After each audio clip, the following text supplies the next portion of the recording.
pessoa maravilhosa, senhor. Deixa eu ler o nome, tem um sobrenomezinho aqui, Gustavo Henrique Simão dos Santos, que vai apresentar A Compaixão para com os Animais em Arthur Schopenhauer. Como é de praxe, o aluno Gustavo terá aí 15 minutos de exposição. Depois o professor Rodrigo tem mais 15 minutos de interação. E aí nós, de diálogo, né, de fala, e depois nós abrimos para o diálogo, tudo bem? Tranquilo? Então, meu amigo Gu, o senhor está com a palavra.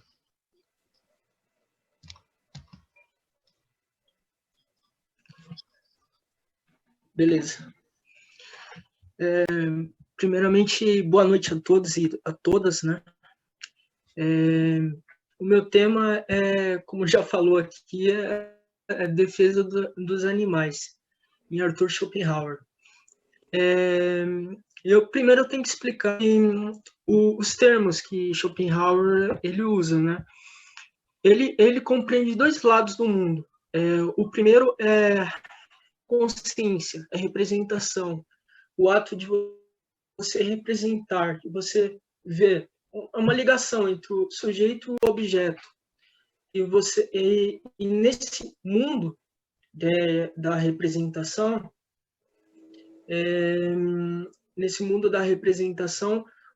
o sujeito se reconhece pelo objeto. Isso é muito importante falar, porque para colocar as pessoas aqui no tipo de filosofia que eu estou tentando tratar.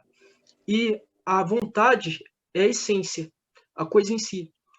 Em outras palavras, é o fenômeno kantiano e a coisa em si, porque Schopenhauer ele é um kantiano, a coisa em si, a essência das coisas. Na filosofia de Arthur Schopenhauer, a representação ela se aproxima muito dos animais quando se trata da representação intuitiva. Já a vontade, no quesito instinto. O que mais tem para falar? A representação tem dois tipos de formas, dois tipos de modelos, vamos dizer assim. A primeira é a representação intuitiva, que eu já falei antes, que compreende o animal. E o que é isso? A representação intuitiva é os conhecimentos básicos, a priori, do conhecimento. Tempo, espaço, causa e efeito. E isso é uma das bases do que eu tratei sobre um animal, porque se um animal é capaz de consciência, então ele não é só um objeto para um homem, ele é um sujeito, entendeu? Na filosofia de Schopenhauer, ele trata muito o ser humano pela sua animalidade. O próprio livro dele é um organismo animal, vamos dizer assim. Ele trata como um organismo animal. E a única diferença assim entre o homem e o animal é na representação abstrata, que eu tenho que citar, né? Que é a razão, o conhecimento, né? A parte racional do ser humano, que é o que diferencia o homem do animal. Mas tanto a representação intuitiva quanto a representação abstrata existem no ser humano. Sabendo que o animal ele tem essa capacidade de entender a causa e o efeito, a gente pode nos identificarmos com ele. Isso é muito interessante, bom, né, para o que eu trato de compaixão. O que é a compaixão? É você se identificar com o outro. E nisso se encaixa perfeitamente, entendeu? A teoria da filosofia de Arthur Schopenhauer. Ainda falando sobre interação homem-animal, eu tratei sobre a ideia do animal. O que é a ideia do animal? É uma abstração que eu fiz do conhecimento de Schopenhauer, que é a ideia, o intérprete ele interpreta o animal, assim, então ele se livra dos males da vontade. Eu tenho que explicar isso melhor. O que é? o gênio artístico, vamos dizer assim, ele observa, ele contempla. E nessa contemplação, como ele está afastado da coisa em si, ele se beneficia, ele vê de forma positiva, entendeu? Eu tentei colocar isso no campo dos animais para dizer assim como que a pessoa ela se beneficia junto aos animais, entendeu? Tudo tem a ver com a frase. Toda a ideia eu tirei da frase: não é possível ser uma pessoa boa tratando mal o animal, que o próprio Arthur Schopenhauer escreve nas Dores do Mundo. O resto é como que pode, tipo, a filosofia dele tratar dessa forma o animal, né? Em toda a teoria dele, ele falando de animalidade, né? Tratando o ser humano como um animal. Então, tipo, ele não coloca num patamar nem acima demais, nem abaixo demais de um animal. Ele coloca no mesmo nível, animal e ser humano, entendeu? Só isso que eu queria falar. Terminei. O recorde de TCC, 5 minutos e 33 segundos e 93 milésimos. Obrigado, viu, Gustavo? Sempre bom te ouvir. Sempre aprendo com você. Nossa, consegui resumir 26 páginas em 5 minutos e 33 e 93. Vamos lá. Professor Rodrigo, agora são 580 downloads, tá? Que bom. A palavra está contigo, professor. Boa noite, obrigado pelo convite e obrigado também pelo trabalho do Gustavo. É um tema que eu acho muito interessante e que ele abordou de uma forma muito interessante. Aliás, se eu repetir a palavra interessante demais, só uma elogio para mim. Essa é a palavra que determina que eu gostei da coisa. Esse é o elogio que você recebeu de mim, quando eu falar que uma coisa é interessante. Apesar disso, né, tá um pouco fora do espírito schopenhaueriano, né? A gente a senhora passeou muito bem hoje, tranquilamente. E eu prometi para ela, né? Tá, posso continuar? Tá. Eu fiz aqui uns comentários pontuais, então se tiver o trabalho na frente de você para eu tentei não fazer pontual demais, mas se tiver o trabalho na sua frente aí para eu conseguir acompanhando, ajuda. Então, a primeira coisa que eu queria falar é que esse não era o escopo do seu trabalho, então isso não é uma crítica, tudo bem você não ter entrado nesse assunto, eu só queria deixar um pouco claro um pouco do contexto que está por trás aqui dessa discussão, de que ele é uma movimentação do conceito de ser humano, de o que é importante no ser humano, da noção de razão e liberdade para a noção de abstração. Então, isso é uma coisa que rola de pano de fundo do seu trabalho, de que a tradição ocidental ela é de colocar o ser humano como excepcional, porque pela razão a gente é capaz de praticar a liberdade. E para Schopenhauer, liberdade, o conceito é completamente implodido.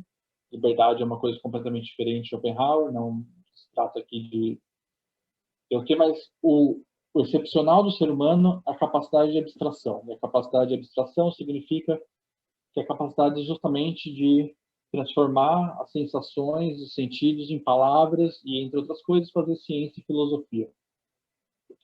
Então, agora aqui, para fazer os comentários um pouco mais pessoais, pontuais, na página 19, então aqui eu coloquei aqui que quando você fala que para um tratado de ética autêntico devem ser considerados todo e qualquer ser como parte integrante do sistema de ética, por isso uma ética que leva em conta animais é fundamental, etc.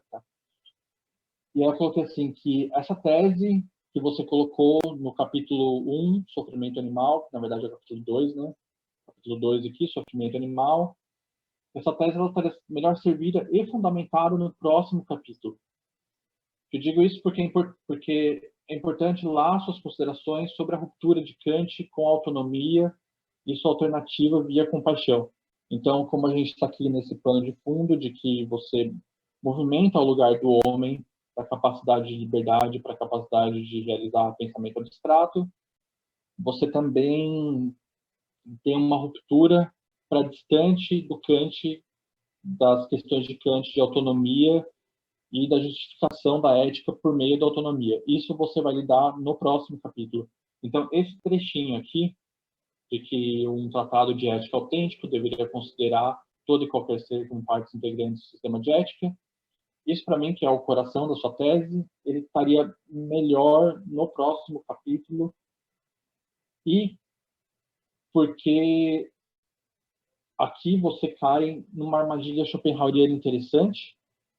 No contexto desse capítulo, quando você coloca isso aqui dessa forma, e que se você diz que o ser humano é um animal entre animais, a animalidade é tão presente no ser humano quanto qualquer outra espécie, você cai numa armadilha do Schopenhauer que é interessante porque não se pode afirmar uma ética animal em Schopenhauer fundamentada em uma suposta igualdade entre homens e animais, embora ele exista. Ela também se estende radicalmente às plantas, à matéria inorgânica e às forças naturais. O ser humano é um animal entre animais, é verdade, mas ele também é uma força vital entre forças vitais. Daí se desprenderia, por exemplo, os direitos das flores, dos legumes, ou então o ser humano é um ser inorgânico, entre outros seres inorgânicos também, então a gente teria que falar do direito das pedras e do direito... Então, quando a gente faz essa ruptura com Kant, e talvez no limite com uma tradição liberal inteira, de você ter uma ética baseada na igualdade, para uma ética da compaixão, então você tem que tomar um pouco de cuidado quando você retoma essa igualdade entre homens e animais como argumento. Porque aí é verdade que a gente é igual aos animais, mas pela metafísica schopenhaueriana, a gente também é igual às caixinhas de som do computador. Então você tem que tomar cuidado para não cair nesse tipo de armadilha da metafísica de Schopenhauer, que tem essa característica universalizante. E também para tomar cuidado, então, com a ordem dos argumentos, porque se esse exato mesmo argumento você colocasse depois da sua consideração inteira sobre o sofrimento dos animais, você escaparia um pouco disso. Então, ao final desse capítulo, eu coloquei aqui o seguinte comentário. Ele é bom, mas poderia estar um pouco melhor elaborado e sistematizado.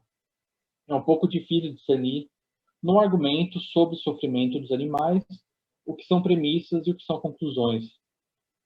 Um capítulo mais focado em defender a tese, digamos, de que os animais sofrem, em contraposição com a posição cartesiana, por exemplo, de que eles não possuiriam alma, melhor levariam ao capítulo seguinte, onde o estabelecimento dessa tese deságua naturalmente nas considerações sobre compaixão. As observações ecológicas, aliás, aqui eu vou ter que fazer uma coisa que o professor Rui disse na última, de levar em conta o contexto histórico, porque as observações ecológicas são muito interessantes e pertinentes para uma discussão atual, mas é questionável sua relevância sobre o debate schopenhaueriano. Aqui, então, há o risco de se cair em um pequeno anacronismo, pois é questionável quanto preocupações com desequilíbrios de ecossistemas são relevantes para Schopenhauer. Isso é importante, inclusive, para se estabelecer mais adiante uma ética menos interessada na utilidade animal para a sobrevivência humana, por exemplo, como você usa no exemplo dos esgotos e da manutenção dos esgotos pelos ratos e pelas baratas, e mais em uma compaixão desinteressada. Então, também, quando você traz o argumento do ecossistema, o argumento de que é importante você preservar as abelhas porque elas fazem a polinização, não sei o quê, tem que pensar se esse é um argumento schopenhaueriano de compaixão realmente. Porque para o argumento de compaixão não importa se o animal é útil ou inútil, se o animal faz a manutenção do ecossistema ou não. O que importa é só a própria compaixão, que a gente vai entrar no assunto mais adiante. E também, numa observação um pouco fora do escopo desse trabalho, é preciso ter algum cuidado ao analisar coisas do tipo Sociedade de Proteção dos Animais do século XIX, institutos botânicos de conservação de naturezas, Porque no século XIX, esses eram, em geral, mais ligados a um tipo de conservadorismo do que, sabe, a uma espécie de antimodernismo, a uma recusa em se adaptar à sociedade industrial, do que a atual luta ambientalista.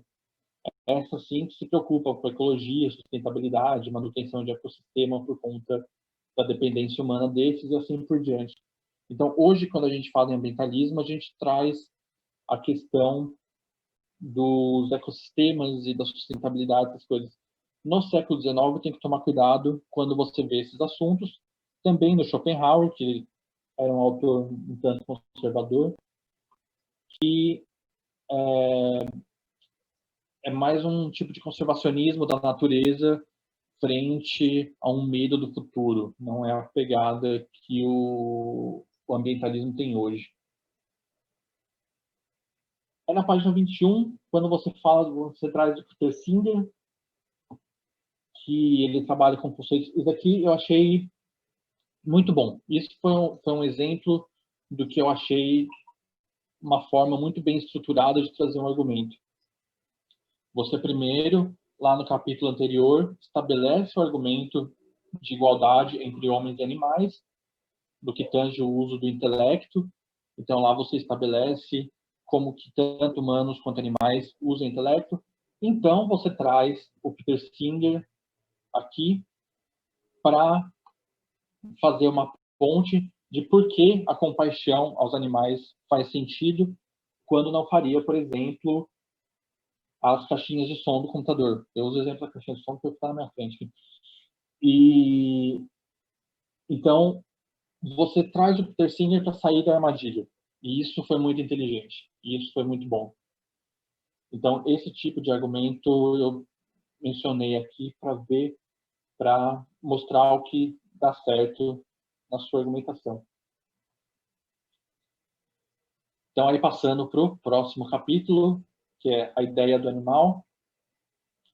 Então, antes de chegar na ideia do animal, porque vai exigir um pouco mais de atenção da gente, só para reforçar, então, que esse capítulo sobre o sofrimento animal, eu realmente gostaria que ele fosse muito mais focado na questão do sofrimento animal, que é o tipo de coisa que pode parecer um pouco óbvia, né?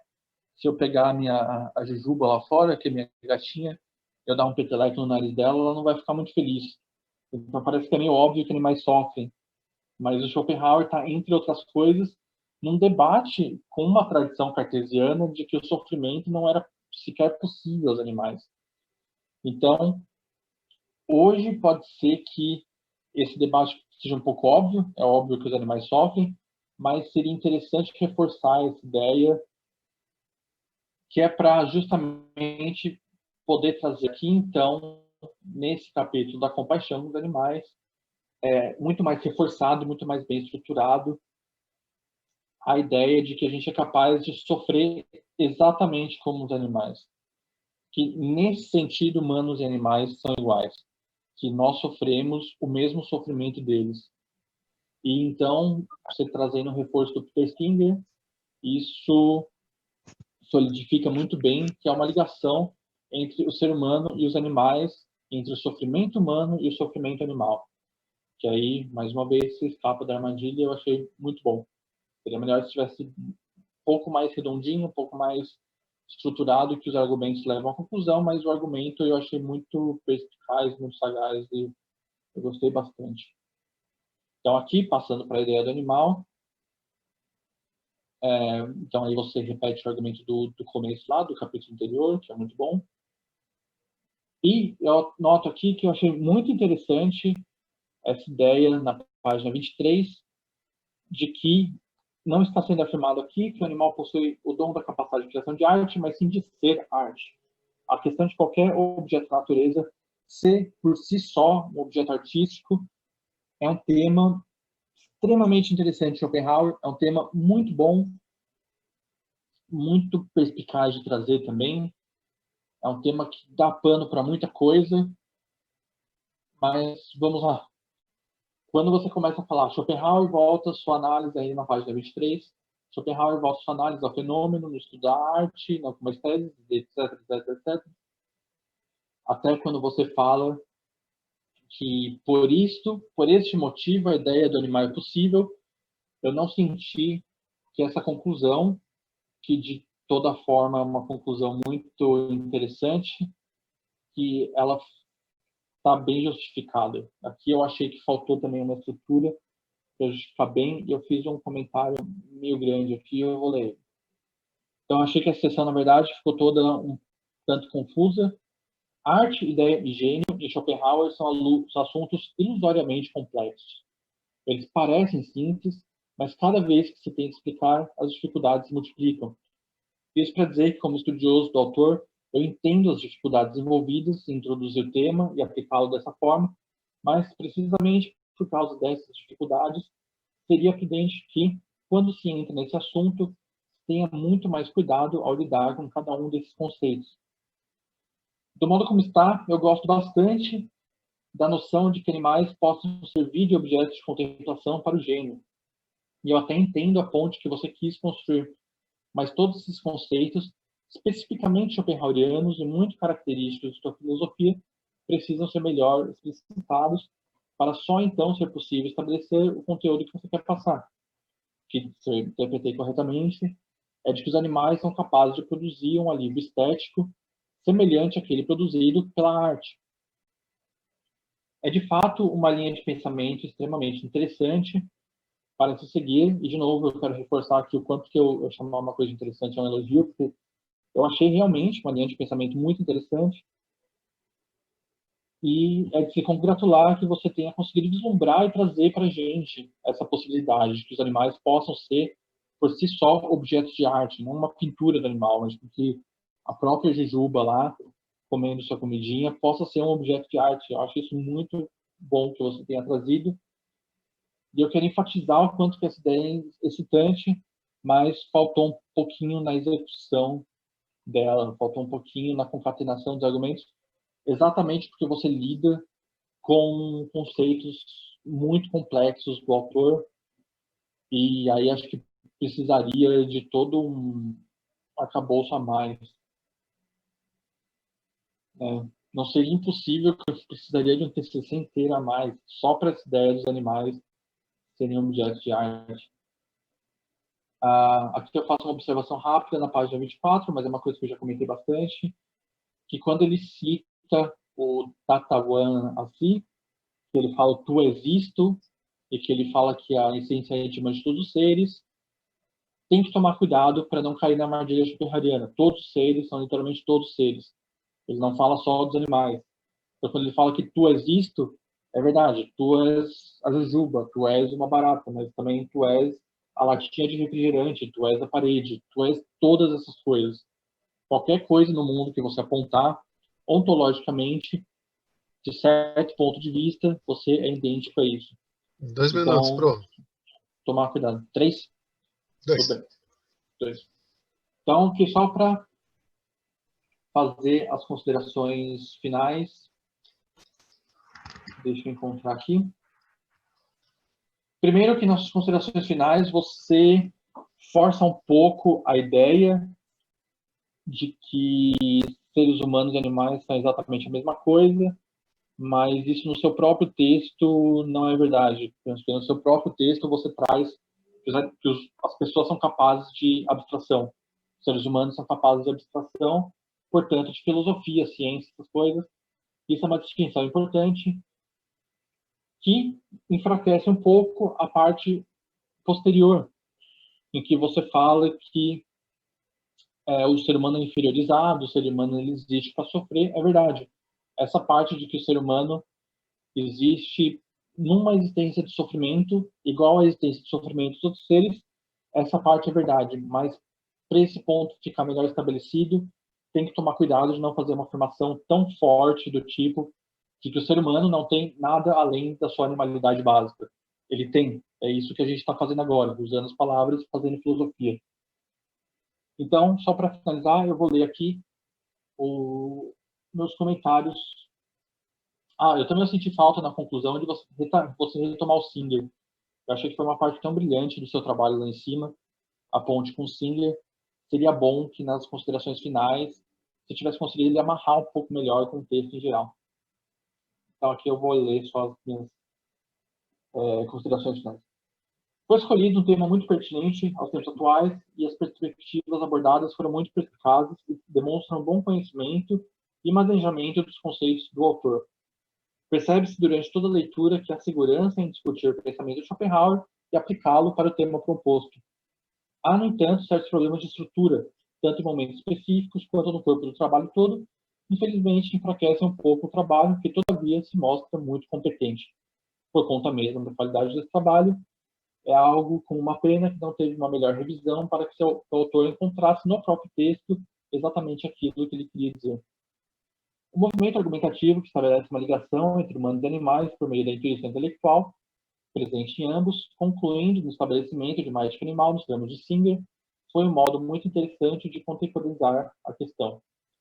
A linha de pensamento proposta no fim do texto sobre a relação entre os animais e a ideia platônica abre-se para um leque de considerações interessantes sobre o que é arte, o que é o gênio, o que é a natureza, no limite, o que é a força vital, o que significa estar vivo, o que significa estar vivo entre os seres vivos, e cada uma dessas considerações, por sua vez, seriam capazes de ser estudadas e aprofundadas. Foi um bom trabalho que suscita muitas reflexões genuinamente filosóficas sobre a natureza dos animais, das pessoas e da relação do indivíduo com o todo. Eu gostaria de agradecer, portanto, pela boa leitura. Então, encerro a minha fala. Legal. Com a ética de live. O que eu faço assim? Aprendi com o pessoal fazendo, quero aplaudir assim. Seu Gustavo, eu mais aprendo com você do que ensino, né? Mas a palavra está contigo novamente. Se quer comentar alguma coisa do professor. Professor, o senhor socializaria esse seu texto comentado para eu passar para o Gustavo depois? Eu acho que vai super ajudar para a versão final. O que o senhor acha? Sim, tudo bem. Ele já está comentado aqui. Legal. Aí, Gu, a gente vai olhando assim, ó, e vai adequando aos comentários do professor. Por favor, Gu, você tem a palavra. Obrigado a todos, né, por dar essa oportunidade, né, para mim, de eu estar aqui explicando o meu TCC. Não tenho nada a falar, não.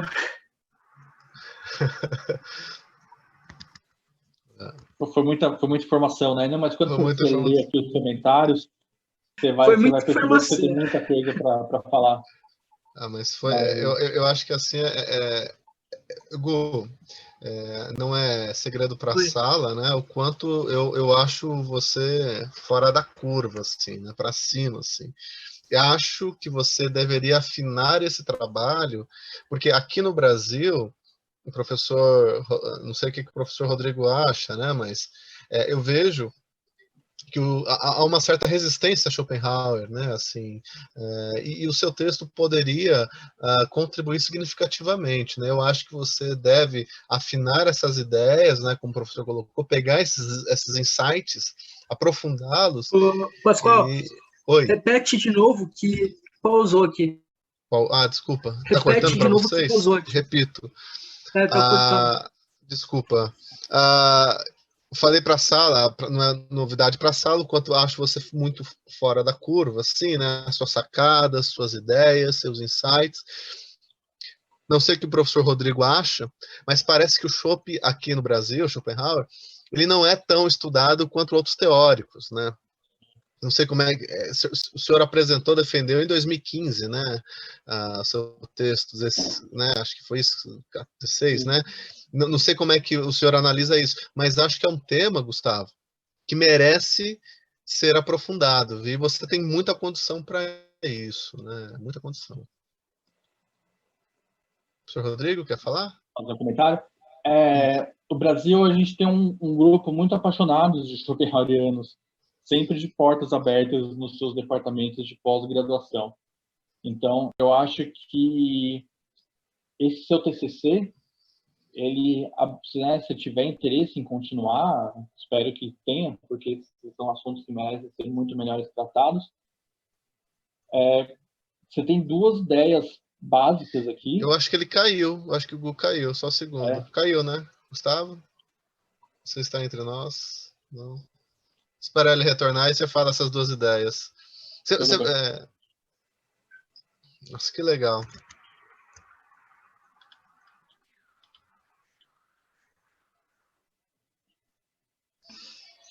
Deixa eu ver.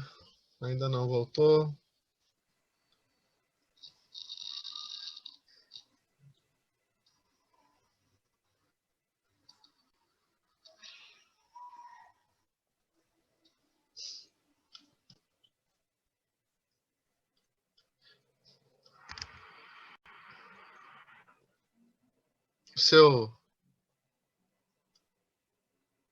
As forças naturais na obra de Schopenhauer. É. Que legal.